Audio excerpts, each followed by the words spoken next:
So initially today, I had planned on uploading Batman: The Court of Owls Part 1 and just kind of going from there.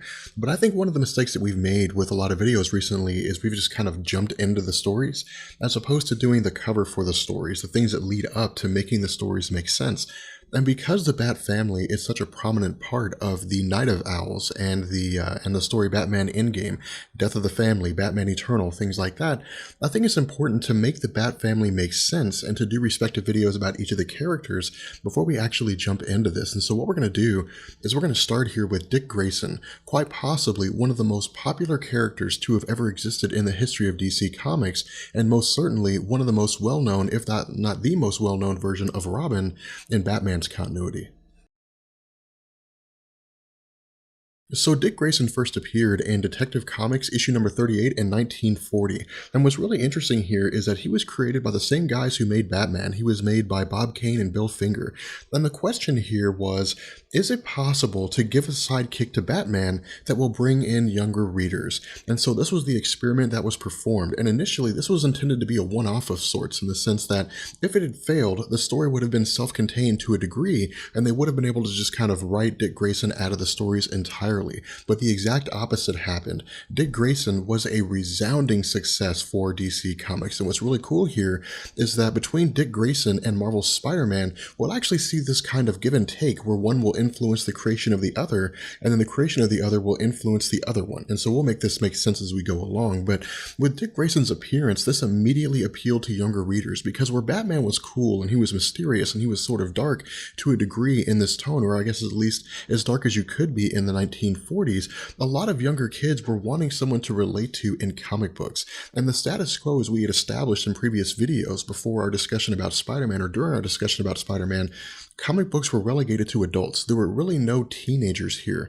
And so with Dick Grayson stepping into the role of being a sidekick for Batman, what this told a lot of teenage readers is that teenagers are gaining respectability in comic books. Teenagers are becoming appealing in comic books. And so a lot of kids immediately latched onto this idea. In Detective Comics number 38, when Dick Grayson was brought in, Dick Grayson was the child of a trapeze group called the Flying Graysons. And over the course of the story, which was only written in about 13 pages, things were very, very rushed. And so we quite literally jumped to one portion of the story, which tells us that it's somewhere along the line, the head of Haley's Circus was being, extorted by a man named Boss Zuko. And then once he refused to pay money to Boss Zuko had poured acid on the trapeze ropes, and it resulted in Dick Grayson's parents being killed. And so once the parents had died, Batman had appeared to Dick Grayson, telling Dick Grayson that he couldn't go to the cops and tell them what had happened. And the reason why was because Boss Zuko pretty much owned the entire city. And so if Dick Grayson had gone to the cops and told them, then undoubtedly some dirty cops would have ratted him out, and Dick Grayson would have been killed within the day. And so what Batman does is he effectively takes Dick Grayson under his wing.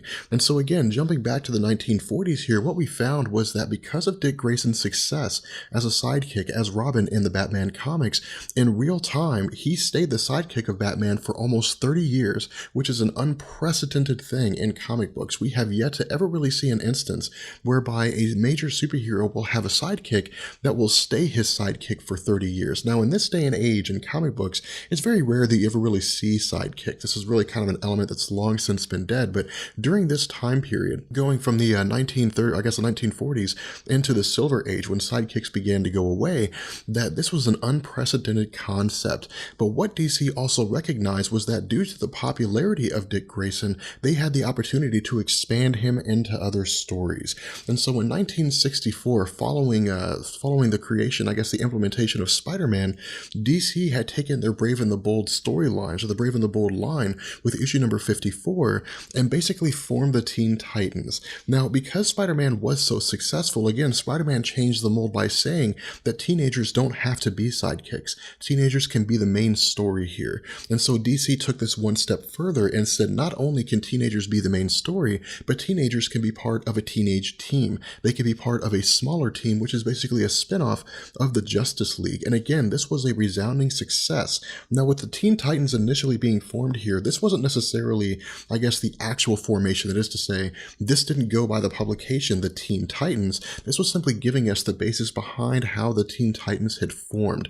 And again, with Bob Haney and Charles Paris writing this story, what we found was that a villain had shown up that had basically required the organization and the efforts of two other sidekicks of superheroes, Aqualad, who was the sidekick of Aquaman, and Kid Flash, who was the sidekick of the Flash. And between these two individuals, coupled with Dick Grayson, what we found was that again, this really hit a tone with a lot of comics teenage fans. They immediately saw the opportunity for a circumstance to arise where they had their own team publication. Now, what we found was that around 1970 or so, that Neil Adams and Danny O'Neill had basically taken over the role of writing for Batman. And their goal here with the Silver Age, giving us a more dark kind of connotation with superheroes and stories, was they were trying to reflect this with Batman. And so what they did is they made Batman a darker character, but they also cast aside Robin. Now, this is, again, a major thing in the history of Dick Grayson's continuity, because after having been together for almost 30 years, this was a shock. We had seen this relationship form between Bruce Wayne and Dick Grayson where they were more father and son than anything else.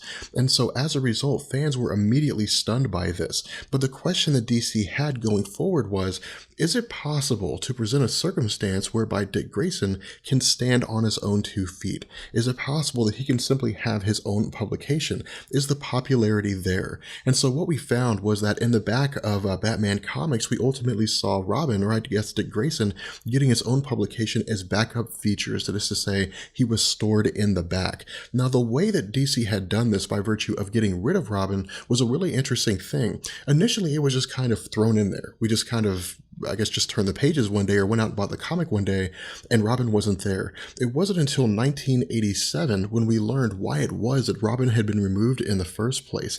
And what we found was that this story appeared in Batman issue number 408. And what this does is serve 2 purposes. The first thing is that, of course, again, it gives us the reason why Batman and Dick Grayson had split up, but it also gave us the origin of of Jason Todd going into his publications, or I guess several years after his introduction in the Batman stories. And what this comic tells us is that when Batman and Dick Grayson were fighting together, that is somewhere along the line they had encountered the Joker, and the Joker had shot Dick Grayson in the shoulder. And as a result, because of this very parental relationship that Batman and Dick Grayson had, Batman didn't want to see Dick Grayson subjected to a circumstance whereby he could possibly die. And so as a result, he had basically kicked Dick Grayson out of the role of being Robin, and this tied into Robin getting his own backup feature. Now, with Robin being stored in the back of the Batman comics, basically getting backup features, this proved to be successful, albeit not necessarily as successful as the Batman stories. What we eventually found was that, again, DC was continuing to look at the idea of Dick Grayson. And so with Dick Grayson's sales still remaining pretty steadily, with Batman sales still remaining relatively popular, albeit very difficult to differentiate between whether or not these were popular because of Dick Grayson still being in the stories or simply just based on Batman, DC began to ask the idea again, is it possible that Robin can get his own solo feature outside of the Batman publications? Can we launch a series of stories with just Dick Grayson? And so what we found was they did this in a couple stages. It was a gradual introduction to us. Again, building on the popularity of the Teen Titans, what we had seen was that in 1980, DC came along with DC Comics Presents issue number 26. And what this did was give us the new Teen Titans. This was more or less a reintroduction of Dick Grayson back into the role of being the leader of the Teen Titans. And this was a massively successful thing. In fact, this would run for about 16 years with the introduction of New Teen Titans issue number 1. It ran from about 1980 to about 1996. And a lot of DC fans loved this because it hit them in a couple different ways. For those who were just now getting into DC Comics, those that were getting into DC in the 1980s, those who were getting into DC Comics following the Crisis on Infinite Earths, and those who were getting in the 90s, could read this version of Dick Grayson, but they could also go back and look at a lot of the previous stories of Dick Grayson. He again continued to resonate with a lot of different people, in addition to the other individuals that we saw that were introduced with the new Teen Titans. But what we also found was that in 1984, DC began to continue capitalizing on the success of Dick Grayson by introducing a change in his character.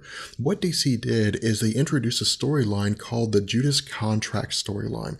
And this was a story whereby Deathstroke had basically gotten with a woman named Tara Markov. And Tara Markov is a little difficult to explain here, but she was effectively a 15-year-old girl who had been previously cast out of her society, but had used her ability to manipulate tectonic plates for her own purposes, to basically become an assassin for hire. And what was really controversial here was that Deathstroke actually ended up having a sexual affair with this 15-year-old girl, which was something that was shunned by not just only comic book fans, but those in the general media as something that just really didn't need to be seen here. But as a result, when she had taken on, I guess, as a partner for Deathstroke, she had infiltrated the Teen Titans. And in infiltrating the Teen Titans, the goal was to effectively destroy the Teen Titans from the inside out. But ultimately, this had really began to go awry. She ended up killing herself in the process. But with issue number 44, Marvel used this to introduce Nightwing. Now, the way that Nightwing's origin is given to us in a couple different ways. And so what we're actually going to do here is we're going to reference the secret origins of Nightwing, because for me, I think this is probably the easiest history to follow. Then what we had found was that shortly after Dick Grayson had been cast off from Batman, he had gone to visit Superman. And the reason why he had gone to visit Superman was because in a lot of ways he had seen Superman as somebody he could identify with, in the sense that they felt alone. They had no family. There was really no one they could go to. Because remember, for the longest time, all Dick Grayson had was Bruce Wayne. His actual family had been killed off. And so as he began to speak with Superman, Superman told him of a story of a man on Krypton, that this person had been cast out of his family in the same way that Dick Grayson had been cast out of Batman's shadow, that this person had gone on to effectively become a superhero on that planet, and that while no one knew what his actual name was, that he went by the name Nightwing. And this immediately resonated with Dick Grayson. And so what DC did is they came along and they basically began to introduce a series of publications with Dick Grayson operating under the form of Nightwing. And this was such a resounding success for Dick Grayson that DC would actually never look back. We would never see Dick Grayson undertake the role of Robin again. The only exception of him leaving the Nightwing position was in 1994 at the fall of the Nightfall story arc. And again, as most of us know with the Nightfall story arc, this was a publication whereby Batman had his back broken by Bane. And so as a result, he could not undertake the mantle of Batman any longer, and instead passed this on to Dick Grayson. Now, while a lot of comic fans loved the idea of Dick Grayson playing Batman, by this point, Nightwing was such a popular character that DC really felt they had no choice but to bring Bruce Wayne back and to put Dick Grayson back in the position of Nightwing. And again, this came in two different ways. One, Bruce Wayne was Batman. There was really no way to get around that. There was really no altering that. There really wasn't a circumstance whereby Batman fans or DC fans as a whole, or even pop media outside of DC Comics, would really buy into the idea that Bruce Wayne wasn't going to be Batman anymore. But again, because of the popularity of Nightwing, they had to go back to their respective roles. And so what this does is this leads us into the New 52. Now, with the New 52, what DC did here is they went back and they basically consolidated all of the origins of Dick Grayson, and they brought it to us in a pretty simple and elegant way in the Secret Origin stories. But they do this in two parts. The first half covers the beginnings of Dick Grayson, and the second half covers pretty much him becoming Nightwing and everything after Nightwing. But again, these are very short and to the point. They're not designed to be very lengthy and drawn out concepts. But picking up with Secret Origins issue number 1, what we find here is that DC is basically going with this 5-year window, continuing this 5-year window with the character Dick Grayson. And what I mean by this is that for those of you guys who are unaware, with the New 52, what DC had come back and done was basically said that characters like Batman, Superman, Wonder Woman, that they have 0 years. These are the points at which Clark Kent begins to step into the role of becoming Superman. This is when Bruce Wayne steps into the role of becoming Batman, when Diana becomes Wonder Woman. This is how they begin to step into that role, so that when we're first introduced introduced to these characters with issue number 1, so to speak, that a 5-year window has basically passed here. And so with the secret origins of Dick Grayson, what we find is that we pick up with the very beginnings, that is to say, Dick Grayson as he's part of the Flying Graysons. And again, much like the original origin, we had found that a man named Tony Zuko was attempting to extort protection money from the owner of Haley's Circus. But when the owner of Haley's Circus refused to give in, the result was that Tony Zuko had his henchmen, I guess, damage the wire of the Flying Graysons, and so the parents of Dick Grayson had fallen to their deaths, which had of course resulted in the owner of Haley's Circus giving in. But what DC also does here is they begin to paint a more intricate picture of Dick Grayson. They begin to give us this information of just how much Dick Grayson and Batman have in common, which was a great concept when it came to bringing in new readers. What they told us here was that once Dick Grayson had become aware of the fact that his parents were more or less murdered, that what he had been doing was sneaking out at night. He had been going about the process of trying to find Tony Zuko, trying to find, I guess, work his way up the ladder until he could eventually locate Tony Zuko and presumably kill him. Now, once Batman had realized what it was that Dick Grayson was doing, he had revealed his identity as Batman to Dick Grayson, but he had also taken Dick Grayson under his wing. And again, tying into the intricacy of this, what they do, or what DC does, is they show us that Dick Grayson went through this very rigorous training process. Much like we had seen in the initial origin, this is really more, I guess, explained more in depth here, in the sense that he's taught how to use his acrobatic skills in a way to where he can incorporate stealth and guile to effectively become just as capable as Batman is. Now, the second part of this origin story, I guess, comes in Secret Origins issue number 8.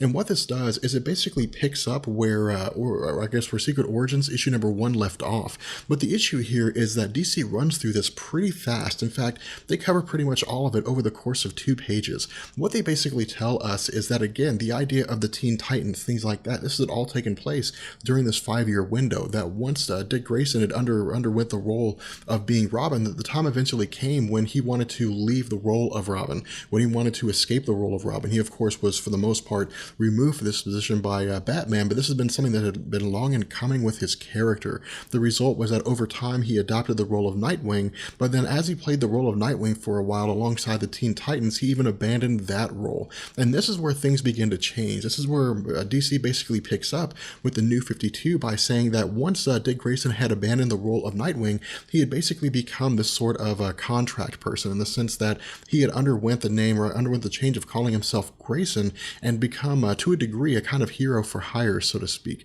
But ultimately, this leads us into the current run of Grayson, and this leads us into the current run of where we stand with Dick Grayson in relation to Batman and the Batman family. So again, we're going to go ahead and cut this video here, because if we go any further, we'll actually end up impeding into the roles that he's been in terms of, I guess, Night of the Owls and Batman Eternal and Batman Endgame, and of course, that's something we don't want to do quite yet. With that being said, I'm going to go ahead and bring this video to an end. I hope you guys enjoyed it. If you did, let me know, and I will catch you guys later. Peace. Be sure to follow me on Twitter. There you can keep up with all the updates from Comics Explained and talk to me directly.